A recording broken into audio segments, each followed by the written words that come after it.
NVIDIA, the first publicly traded company to hit the $4 trillion market cap at yesterday's close, is down slightly this morning ahead of the opening. Joining us now for more on NVIDIA's rally and what is next for the chip sector, Stacy Rasgon, Bernstein Senior U.S. Semiconductor Analyst. Stacy, great to see you. Good to be here.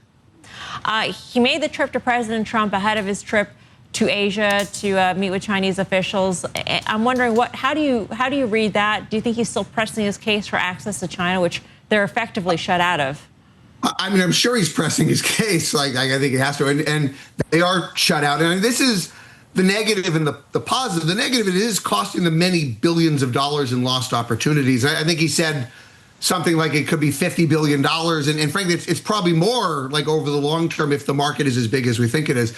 At the same time, they've also zeroed it out of their numbers. So to the extent that they can either, convince Trump to relax some of these constraints, or to the extent that they can work around them, lowering the performance below like the new thresholds, anything that they get in China going forward from here would be upside because they have taken it completely out of the model. So walk us through. I mean, if you are to take out those numbers, fine, like you can take out the numbers now, but there is sort of this bigger compounded impact in the future for every chip they don't sell. Huawei is selling that chip instead, and that just gets compounded even more and more and more. So how do we think about NVIDIA at a $4 trillion market cap and going higher probably, but without the China growth story? Where does that growth get replaced? Yeah, no, you bet. And it's fortunately the market is probably big enough where they can still grow really well even without China. However, it's not like that China business would get back. And I made that point, on this channel. With the nature of the new constraints, effectively you are handing the Chinese AI market over to Huawei if NVIDIA is not allowed to sell there. I mean, Huawei has parts. They're not as good as NVIDIA's. They don't have the ecosystem. Even with the lower performance of the NVIDIA parts, given the thresholds, the Chinese customers would still rather use them because of those ecosystem benefits. If you're completely banning them, you're encouraging, not only you're driving sales to Huawei, but you're also encouraging local customers to start to invest in that Huawei ecosystem, and it strengthens it. So these are not good things. The longer term worry would be, does Huawei start to build that ecosystem and then try to sell the stuff out of China? Like that would be bad. And so again, Jensen was very clear. Actually, he spent a lot of time 3 months ago or 2 months ago on the last earnings call laying all of this out explicitly. I'm assuming he was giving the message to the administration. So yeah, I think the market's plenty big enough for them to grow. But I mean, it's unfortunate if they're not allowed to sell into China. That is a market that's big, and they wouldn't be able to replace it there. Fortunately for them, though, especially in the near term, when they guided, they dropped $8 billion out from China. Right. And their numbers were still fine. It just kind of gives you an idea for how big the overall market and opportunity is for them. I'll ask a quick question, Stacy, and that is, in terms of within the sector, within your coverage universe, is it time to start rotating into some of the more undervalued chip names, or is that still too early? We are seeing sort of this churn, and we're seeing the non-AI chips, Texas Instruments, Intel, they're starting to gain here. A little bit. Now, I wouldn't necessarily call the non-AI semis undervalued. Right there. You mentioned Texas Instruments. I mean, I don't know where it's 36 times earnings or whatever. I think TI may be the most expensive stock in my coverage. However, let's say. But there are, there are people that are playing like cyclical recovery in some of these things, like TI and some of the other analogs. And it does look like we're seeing some cyclical recovery now. Now, whether that's real cyclical recovery or just inventory stocking or just tariff pull forward, we don't know. But there has been a play to go in there. I personally still do prefer the AI names. I still like NVIDIA. I think, again, with China sort of zeroed out and the Blackwell supply constraints kind of eased, I think things look pretty good in there, especially into year end. And the NVIDIA's valuation right now is not aggressive at all. I think it's, what is it, mid to upper 20s on next 12-month earnings. It's very inexpensive if you believe the numbers. There's a man, and that man met with the president yesterday. Jensen Huang. And what he stands for is two things: accelerated computing and generative, which is incredibly deflationary. It's not in the numbers yet, but you want to see something in the numbers, David, you go and see the Norwegian robots. Go see, what am I seeing? The Norwegian robots. Oh, the Norwegian robots. Yeah, the Norwegian robots. Okay, I just didn't know. The Norwegian robots, it's the Stanford Robotics too. You go see those robots. I've got to tell you, Andy Jassy told me maybe 2030. But these are the most deflationary things I've ever seen because they can make your bed, they can put the dishes away. They save a lot of marriages, by the way. Wait, do I have to go to Norway to see the Norwegian robots? No, they're going to be exported here. No, you don't. I'm just wondering. It's going to be a worldwide. He's laughing. He's laughing. He'll be the first to order one. He'll be the first to order a Norwegian robot. Your broader point, though, is there are so many deflationary forces at work that the president has a runway to do as many tariffs as he likes. I don't think he realizes it, but yes. I'm not sure how close he is to what Jensen's doing. I'm still stuck on these Norwegian robots. I don't know about you, Carl. What do they look like? IX. What do they look like? Are they? You know, I'm so glad you asked me that. Are they blonde? Did you set me up for this? Did you set me up for this? Can they climb mountains very easily? I've been to Norway, by the way. On a different era, yes. I spent a week in Narvik. It's not about Norway, okay? Yeah, I remember that. Narvik, you brought down that school district. I remember you did that. The point of it is that Jensen has said robots have to be exactly like people because when you ask them to do tasks, they have to know like where they have to put the dishes away. They have to be like a human.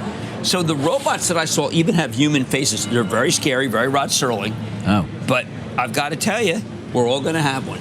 We're going to rent them first, except for the oligarchs. They're going to own as many as possible. The fact that this is actually true is quite scary. But they're replacing people. Now, maybe you can always say, well, people are going to go do something else. Jensen would tell you that because they're of low birth rate and no immigration, these are a savior. But I can tell you that the deflation that's coming from the robots and from the computer programs, it just, tin can on the one hand, wages. We are going to be in a deflationary spiral, David, that you're going to fight to get out of. Sound like nobody's going to have a job either, though. So no, they'll be. So then there's that just offsetting the jobs it. may not pay as much as the current jobs. Oh, that sounds good. What do you do with a person who's a third-year legal associate at Paul Weiss? What does that person do after Paul Weiss You're kind of painting a dystopian future with a bunch of robots running around and people not having jobs, nothing to do. I'm sorry to give you But there'll be deflation. Yes. And not only that, David, they're Norwegian robots. Which is, they've already got a sovereign fund, the likes of which the world is no one larger. So they're all good. There's only 6 million Norwegians. GTC, like they showed you these robots, and I asked the robots to do certain things. The robots were very compliant. They'll do what you want. Maybe that's a Scandinavian thing. I think we're a long way from the robots, Carl. Yes, yeah. 3 years. 3 years? Jassy says 4. I say 3. This is when the oligarchs own them. The oligarchs are buyers and the rest of us are renters. We're going to rent them. We're going to rent. Oligarchs get to buy. It's the greatest technology equalizer of all time. I think that it is true that jobs will be changed. But the most important thing is it's not likely you'll lose a job to AI. You're going to lose a job to somebody who uses AI. And so I would recommend everybody do what we do, which is use artificial intelligence to help us with our work and do our jobs better. That was NVIDIA CEO Jensen Huang yesterday on MSNBC, of course, discussing the use of AI in the workforce, the threat that it represents as well. NVIDIA, by the way, hit another record this morning. That is the stock. A huge week for NVIDIA, becoming the first ever company to reach $4 trillion in market cap. Looks like it could close there today as well. So what could drive their next leg of growth, and what about China? Christina Partsenevelis is here with that story. Christina? Well, the next upside, to your point, for NVIDIA stock may not come from new AI models or even sovereign AI orders, even though we talk about it quite often, but rather specifically from Beijing. CEO Jensen Huang met with President Trump before traveling to China. We met with President Trump yesterday. And this trip to China comes when there is constant speculation NVIDIA is preparing a new export-compliant GPU. There would be a graphic processing unit. According to SemiAnalysis, this is a chip industry research team, really popular in the chip world. NVIDIA is reportedly, quote, taping out a pared-down Blackwell chip, potentially dubbed the B30, but I've seen B20, B40, regardless, B something for Blackwell. This is going to be a key step. Taping means that it's going to be a key step before mass production, typically done only when a company is confident it can sell the product. The chip supposedly would meet U.S. restrictions, thresholds, by excluding high bandwidth memory, which means it really would just have conventional memory, and would also not link to NVLink, which is a networking processing product of NVIDIA. But the new chips could be be as ready as soon as September, according to the research report. NVIDIA has repeatedly told me they wouldn't comment on any chips that are potential for China's market. But on NVIDIA's last earnings call, CEO Jensen Huang said, with NVIDIA currently assuming zero China data center revenue, the company has already written off $10 billion in inventory charges related to their H20 chip, which was originally destined for China, but the export controls squashed that. So right now, models have been essentially de-risked from China. In other words, they're not expecting any revenues. So this reversal could offer real upside not yet seen in Wall Street models. And so that's why we say that potentially Beijing is the next catalyst for shares. No, I think that's very, very important. We'll talk more about that now. Christina, thanks. Christina Partsenevelis.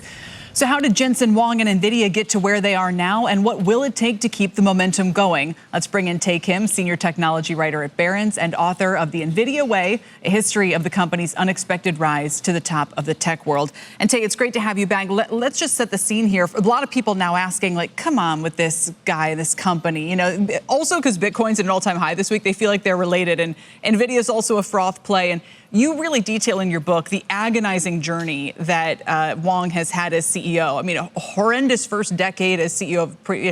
Can you tell us what the real there is for why this company you think has staying power past this incredible historic milestone? Well, just look at the numbers over the last 2 years. I mean, NVIDIA has put up quarter after quarter. It's a historic ramp of a run. 2 years ago, they were doing about $7 billion in revenue per quarter, and now they're doing $44 billion in just 8 quarters. That is just computing history right there. And they're generating tons of free cash flow, tons of earnings. This is a real revenue and a dominant market position in this new computing paradigm. And a lot of times people kind of underestimate when there's a new computing shift. I mean, you had the PCs and internet, mobile, cloud, and they tend to last 10 years. And the leader of each kind of generation accrue most of the economic benefits. And NVIDIA is that for the AI hardware ramp here. And we're only 2.5 years in. There's a lot more to go. Can he, based on everything that Jensen Huang did kind of throughout the past 20 plus whatever years it is running this company, what tells you he's going to be able to respond to market dynamics, stay at the forefront, the cutting edge, not only of this technology, but we'll get into the China issue in a second. How has he been able to make these pivots? You know, remember in 2017, more than half the business was gaming chips. Well, he has this unique combination of kind of business acumen and technical expertise. So every time there's like a major shift in technology, he's there because he's actually reading all the academic papers. He's meeting with scientists, computer engineers, and he's always kind of positioning NVIDIA right ahead of the next big trend. He doesn't know exactly when it's going to happen, but he knows it's going to happen.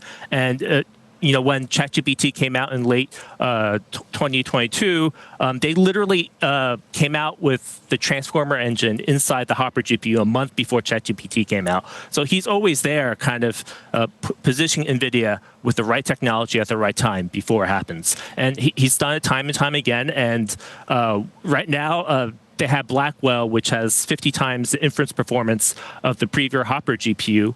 And it's come right before this massive increase in AI computing demand and with this current generation of reasoning models. Yeah. And I don't think people are hyping reasoning models enough. They just came out a few months ago. Every major US AI lab has a reasoning model out there. And I don't know if you've tried it, but like, I'm not sure that I have. I mean, I'm asking ChatGPT kind of normal questions are more akin to a Google. So I'm not sure if I've tapped into that yet. These reasoning models came out late last year. The latest one from latest one from OpenAI called O3 is my favorite right now. And it's so much more accurate, so much more high quality answers when you ask the questions. And the difference here compared to prior AI models is that these reasoning models take about 2-3 minutes to think through your question, research hundreds of sites, and come back with a higher quality answer. And this is leading to, like, OpenAI talked about weekly active users going from 300 million to 500 million in just a few months. So funny. their annual revenue run rates like quadrupling just over the last 3 months. This reasoning model technology is a major advance, and people are underestimating and it. I've messed around with, there's stuff like this for our kind of our audience. There's AlphaSense, Reflexivity. There's a lot of these reasoning models. Gemini, obviously, we've used. So, and those have been very important tools, obviously. So I can see how they're now powering that. Tae, what about this whole China issue? So while staying at the forefront of technology, now he has to kind of play statesman. Is this a role he embraces? Do you think he'll be as effective in the statesman role vis-a-vis the China business as he has been on the technology front? He's been getting a lot better. If you notice, everyone's looking at his travel schedule, and he's literally seems like he's traveling to 2-3 countries a week over the last few months, and he's getting more comfortable at it. One thing I noticed yesterday with all the videos and photos from the White House meeting is he was wearing his trademark black leather jacket, and I think that's a great sign that he's much more comfortable. I've noticed the last few times he's been at the White House or been in D.C., he wore a suit, and he doesn't own that many. Yeah, I'm sure he can afford a couple of new suits, but you don't take that as a sign of hubris. That would be what some of the sort of cynics would say is, he's become too much, he's jumped the shark, he's become too much of a caricature. But you take this as a sign of what? No, it's not hubris at all. It just means that he's comfortable with the person he's talking to. And obviously now he's comfortable with Trump. And I think there's good reason for that.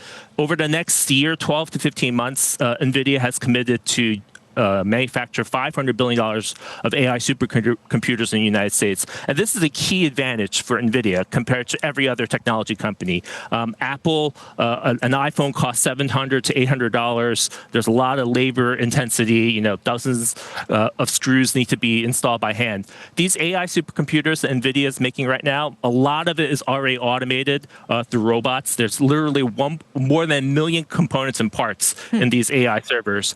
And NVIDIA is bringing that production to the U.S. And I think it can actually work because these servers cost $3 million. There's a lot of margin. NVIDIA has kind of brought the supply chain to the U.S. So NVIDIA is going to be much more insulated to a lot of the tariff wars and the trade wars in the coming years. And that's why he's very comfortable with Trump now because he's kind of figured that strategy out. And of course, Trump loves it. Trump loves it because, he could talk about NVIDIA manufacturing all this high technology stuff. The leather jacket indicator, that's our new one to watch for when it comes to this company and the travel schedule. But your point about U.S. manufacturing and robotics, Tae, is really interesting. Thanks. We'll have you back soon. We'll see what happens as they approach 5T next. You make it sound like maybe it's doable. Tae Kim, author of The NVIDIA Way. So to kind of wrap up on this big picture note of AI, how the market is currently playing it and what it believes and what maybe the next phase might be. How are you starting to think about it? Because really, the AI theme over the last almost 3 years has completely covered up for a lot of these macro hiccups and other things that the market might otherwise be contending with. Well, if you look at NVIDIA as a proxy, NVIDIA has really been flat for the past year. June to June, it was at 140, went to 100, back to 140. It's just broken out of that. So that longer the base, the higher the run up. And I think between, China is not existential. And so you have NVIDIA breaking out. And I think that dovetails to Mark Zuckerberg spending $100 million as signing bonuses on multiple engineers, poaching people from OpenAI and Apple. I think that this is still just getting started. And I feel really confident as Google, Meta, Amazon, and Microsoft in particular come out over the next couple of weeks, they're going to reinforce that narrative that they are all in here. And so I still feel it's early days. And so it does feel like maybe it's like 1997 versus a 99, but we still had those corrections back there in the late 90s. So I think that we'll still get corrections, but it does feel like early days for this space. I mean, obviously that's a landmark. It's obviously representative of just the sheer massive economics that are flowing in NVIDIA's direction. But I wonder to kind of weigh in on what we were just talking about with the prior panel, which is, where we are in this process of all these other tech platforms handing their free cash flow for a year or two over to NVIDIA and the market being good with both sides of it. Yeah, I think we're still, in terms of the AI trade, you think about the long term, I think we're probably still in inning 3-ish. And we've actually been saying it's inning 3 for like 3 or 4 months. So I feel a little bit like the boy who cried. Quite a rally, keeping the inning alive. But I think we keep seeing these breakthroughs with new models. I mean, Grok 4 just came out. It's performing very well on benchmarks. I think just objectively, too, using it is a step forward, a small step, smaller than we've been seeing, but it's still a step forward.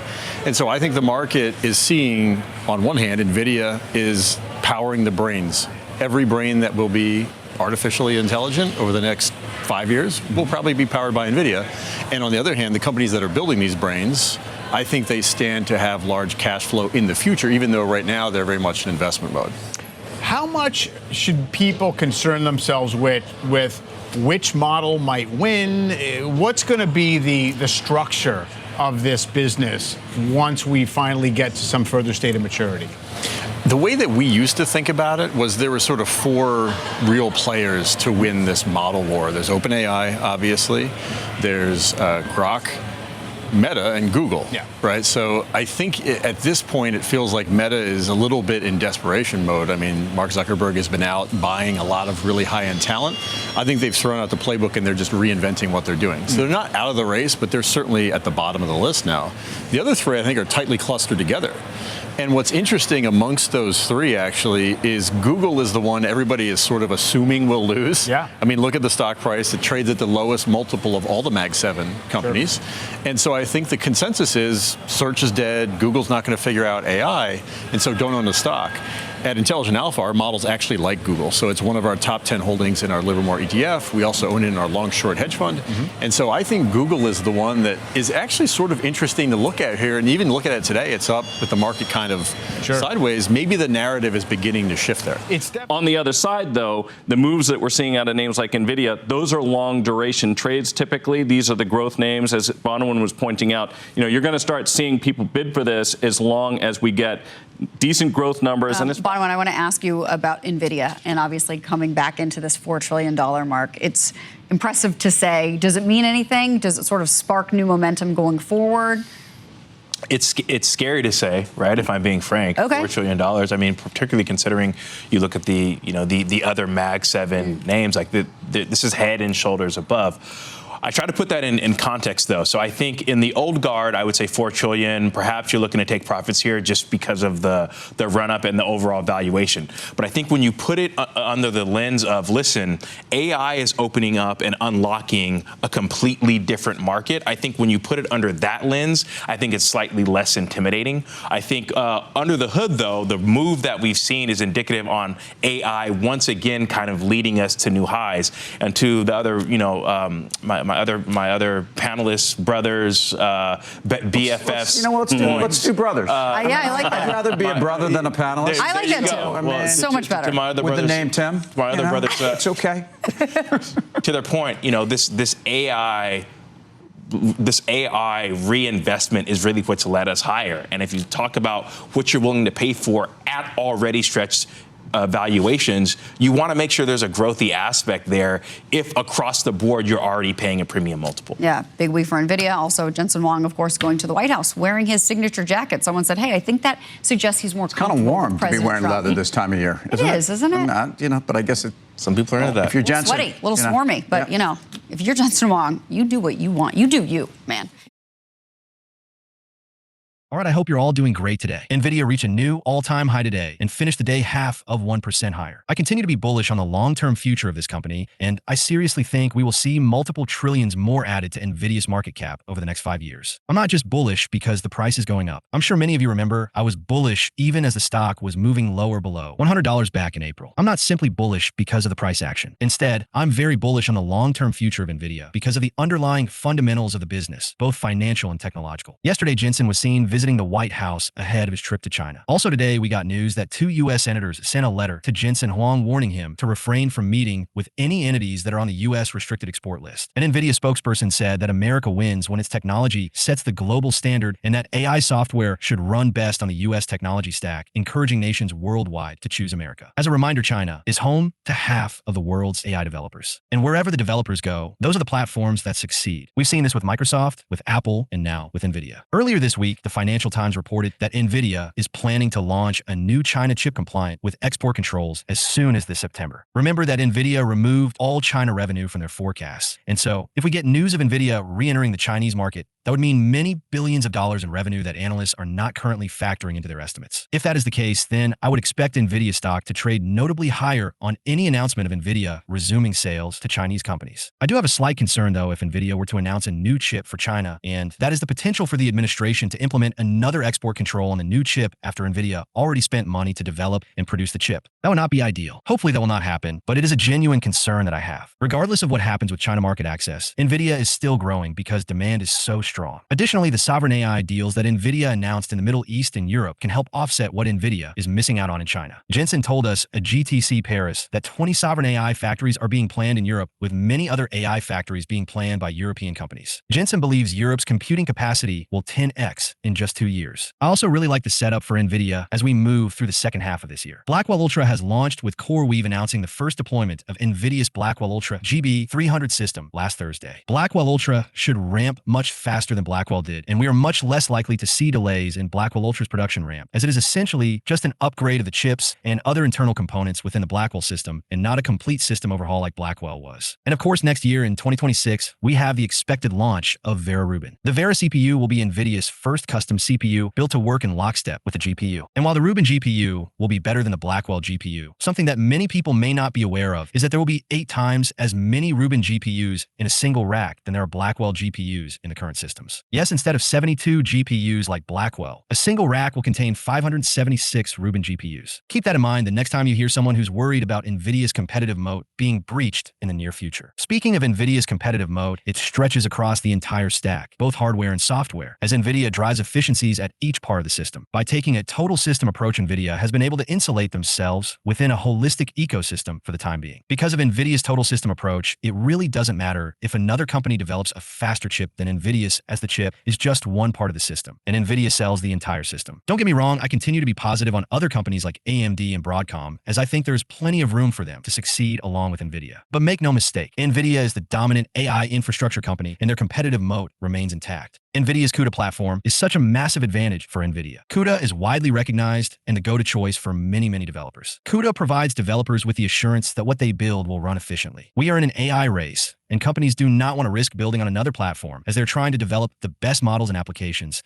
as fast as possible. They don't want to risk losing months of time to try and figure out how to use a different platform. CUDA does not get enough attention from the financial press, in my opinion, and it is a major advantage for NVIDIA maintaining its competitive moat. There's a lot to like about NVIDIA right now and in the years to come. Blackwell production has ramped swiftly, with Blackwell accounting for 70% of NVIDIA's data center revenue in Q1. Blackwell Ultra has launched and should ramp quickly. After Blackwell has ramped, we should see margins move back up to the mid 70% range late this fiscal year. We have a clear data center product roadmap stretching all the way to 2028. Vera Rubin should launch next year in 2026. I honestly think NVLink Fusion strengthens NVIDIA's competitive moat, as it increases the likelihood that customers will remain in NVIDIA's ecosystem by allowing them to use accelerators from other companies in NVIDIA systems and stay within the NVIDIA ecosystem. NVIDIA continues providing performance upgrades that are so substantial that their customers have no choice but to continue purchasing NVIDIA's latest products in large quantities. If they don't, they'll be quickly left behind by the competition in the AI race. NVIDIA has massive sovereign AI deals in both the Middle East and Europe, and I wouldn't be surprised if we hear news of more sovereign AI deals in the months ahead. NVIDIA will play a crucial role in the future of quantum computing. Jensen told us at GTC Paris that NVIDIA is working with basically everyone in the quantum computing industry on NVIDIA's CUDA-Q platform. He also told us that the next generation of supercomputers will have a QPU assigned with QPUs connected to GPUs. I hope you've been enjoying the price action in NVIDIA recently, and it's been encouraging to see the stock hit new high after new high. I have no idea what will happen in the short term, as anything could happen. That being said, I continue to be bullish on the long-term future of NVIDIA. I seriously think that NVIDIA has more runway in front of it in the coming years. At least that's my view of the situation. Remember to stay calm in this market. Remember to maintain a long-term perspective, and do not make any hasty or irrational decisions. With all of that being said, I hope you all have a great rest of the day, and I'm curious to hear your thoughts about NVIDIA in the comments below. Please leave a like on this video so more people will see it.